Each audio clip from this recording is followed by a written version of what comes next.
مزار پر سلام کرنا اسپیشلی اور دعا کرنا آپ کے نزدیک کیسا؟ شارٹ اینڈ کرسپی سے جواب چاہیے آپ سے۔ سلام تو آپ نے جا کے قبرستان میں کرنا ہے، صحیح مسلم میں کسی مزار پر کہیں پر بھی تو آپ نے سلام کرنا ہے اور ان کے لیے دعائے مغفرت کرنی ہے۔ مسلم شریف میں دعا ہے، سلام ہو جو یہاں پہ دفن ہو مومنین اور مسلمین، ہم نے بھی عنقریب مر کر اسی جگہ پر آنا ہے، ہم تمہارے لیے بھی اور اپنے لیے بھی اللہ کے حضور عافیت کی دعا کرتے ہیں۔ بالکل آپ جائیں، بر امام جائیں، دادا دربار پہ جائیں، وہاں جا کے آپ نے اونچی آواز سے کہنا ہے کہ سلام ہو آپ پر حضرت صاحب، ہم بھی عنقریب مر کر اسی جگہ پر آنے والے ہیں جہاں پہ آپ پہنچ چکے ہیں۔ ہم اللہ کے حضور آپ کے لیے بھی اور اپنے لیے بھی عافیت کا سوال کرتے ہیں، اللہ تعالیٰ آپ کے گناہوں کو بخش دے، آپ کی قبر میں کیڑے نہ پڑیں، جو گناہ آپ نے چھپ چھپ کے کیے اللہ تعالیٰ وہ بھی معاف کرے، جو گناہ آپ لوگوں کے سامنے کرتے تھے اللہ تعالیٰ وہ بھی معاف کرے، اور قیامت والے دن اللہ تعالیٰ آپ کو جہنم کی آگ سے بچائے۔ یہ ساری دعائیں کریں، لیکن یہ کیا کرتے ہیں، یہ جا کہتے ہیں بابا جی تسی کچھ کرو۔ یہ وہ تو غلط ہے۔ ہاں اصل مسئلہ یہ ہے، ہم کہتے ہیں بابے کے لیے آپ نے کچھ کرنا ہے، اس نے آپ کے لیے۔ حضرات السلام علیکم دوستو، کیسے ہیں آپ؟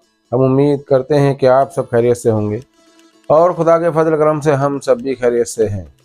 تو دوستو، جیسا کہ ہمارا موقف ہے اہل بیت کی شان بیان کرنا، فضائل اہل بیت تمام لوگوں تک پہنچانا، تو دوستو اہل بیت کیا ہے؟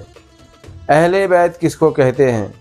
اہل بیت وہ ہیں جو نبی اکرم صلی اللہ علیہ وآلہ وسلم کے ساتھ مل کر 5 پنجتن یعنی پنجتن پاک کو کہا گیا ہے اہل البیت، اور نبی اکرم صلی اللہ علیہ وسلم جن کو مباہلے میں لے کر گئے تھے، یعنی جھوٹوں پر اللہ کی لعنت کرنے کے لیے لے کر گئے تھے۔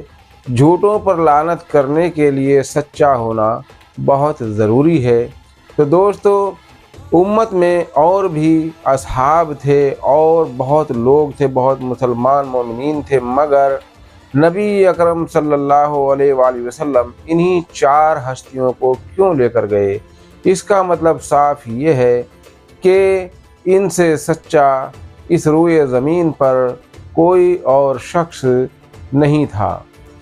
یعنی صحابہ اپنی جگہ ہیں مگر اہل البیت اپنی جگہ ہے۔ اہل البیت کا وہ مقام و مرتبہ ہے جو کسی دوسرے کو حاصل نہیں ہے۔ اب رہا سوال، اب محمد علی انجینئر صاحب سے کسی نے پوچھا کہ ہم اگر کسی مزار پر جائیں اور سلام کریں تو کیسا ہے؟ تو انہوں نے جواب دیا کہ ہر قبرستان پر جب قبرستان میں جائیں تو آپ سلام کریں اور کہیں کہ آپ جس جگہ پہنچ چکے ہیں ہمیں بھی مر کر اسی جگہ پہنچنا ہے۔ داتا گنج بخش علی حجویری کی مزار پر بھی اگر جائیں تو آپ سلام کریں اور سلام کر کے کہیں کہ ہمیں بھی یہیں پہنچنا ہے جہاں آپ پہنچ چکے، ہمیں بھی مر کر یہیں پہنچنا ہے، اور دعا کریں کہ آپ کی قبر میں کیڑے نہ پڑیں۔ کہنے سے پہلے مرزا صاحب یہ تو سوچ لیا کرو کہ کہہ کس کے بارے میں رہے ہو۔ ٹھیک ہے، آپ عالم دین ہیں اور بہت بڑے ریسرچ اسکالر بھی ہیں، بہت اچھی اچھی باتیں بتاتے ہیں، مگر کہتے ہیں نا کہ انسان کتنا بھی بڑا محبت جتانے والا بن جائے مگر اس کی جو تنگ دلی ہے یعنی نفرت ہے وہ کہیں نہ کہیں جھلک ہی جاتی ہے۔ تو اس سے ثابت یہ ہوا کہ آپ کتنا بھی اہل بیت کا گن گا لیں اور کتنی بھی ان کی تعریف کر لیں، مگر رسول پاک صلی اللہ علیہ وآلہ وسلم سے، اہل بیت سے، عاشق رسول سے اتنی بڑی نفرت ہے کہ وہ کہیں نہ کہیں چھلک ہی جاتی ہے۔ اب میں اصل بتاؤں کہ کیڑے کن کی قبر میں پڑتے ہیں؟ کیڑے ہر انسان کی قبر میں نہیں پڑتے، مومن کی قبر میں تو پڑ ہی نہیں سکتے۔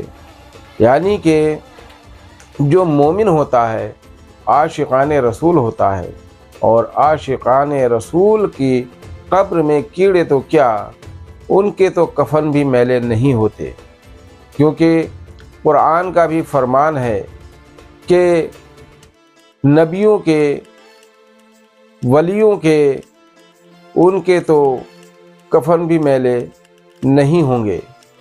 تو